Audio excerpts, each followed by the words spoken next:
Hi YouTube. Hi. Today I wanted to talk about the Great Electric Car Conspiracy. Now, what you're seeing here is a fairly new Nissan Leaf, which is an electric car. I believe you can get them in hybrid as well as electric.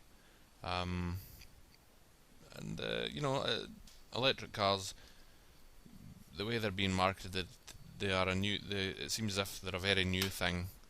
Now I'm here to tell you today, people, that the electric car is far from a new thing. In actual fact, it's almost, right on par with the gasoline-powered cars. The image I'm about to show you is from 1900. That is Ferdinand Porsche's Lohner-Porsche, a fully electric car. It did do a hybrid as well, but it didn't sell nearly as well. It only sold 11. They only sold 11 hybrid cars, which were a hybrid of gasoline and electricity, and that there is a complete electric car of which he sold 65.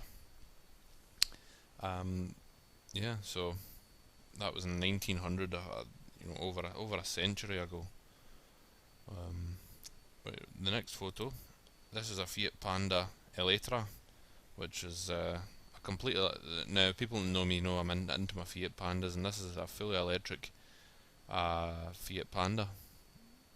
Obviously, at some point they must have had facilities for charging these in Italy, and these sold, I believe, relatively well in Italy, but not obviously to the same degree that a gasoline-powered Fiat Panda would have sold for.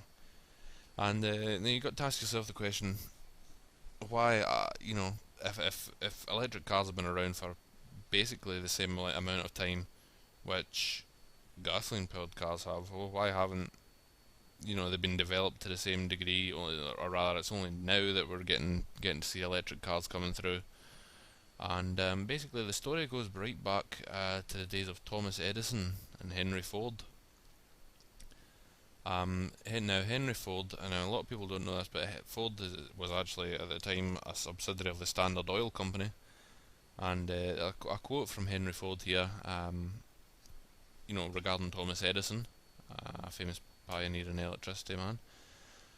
It says, "I was then working on my gasoline engine, and most people, including all of my associates in the electrical company, had taken pains to tell me that time spent on a gasoline engine was time wasted, that the power of the future was to be electricity." And these criticisms had not made any impression on me. I was working ahead with all my might, but being in the same room with Edison suggested to me that it would be a good idea to find out if the master of electricity thought it was going to be the only power in the future. So after Mr. Edison had finished his address, I managed to catch him alone for a moment. I told him what I was working on. At once he was interested. He is interested in every search for new knowledge. And then I asked him if he thought there was a future for the internal combustion engine. He answered something in this fashion, and this is Thomas Edison's reply. "Yes, there is a big future for any lightweight engine that can develop a high horsepower and be self-contained. No one kind of motive power is ever going to do all the work of the country. We do not know what electricity can do, but I take for granted that it cannot do everything. Keep on with your engine. If you can get what you're after, I can see a great future." Now I think that can tell you a lot there. Basically, I think, the electric car has been kept down for over a century by the oil companies. Companies like Standard Oil, and yeah, I found this out recently, and I just couldn't believe that electric cars have been around since Ferdinand Porsche started working on his in 1896. In Victorian times. That's just bizarre. So yeah, I just wanted to put that information out there, and I think we'll be hearing more about this in the future. So yeah.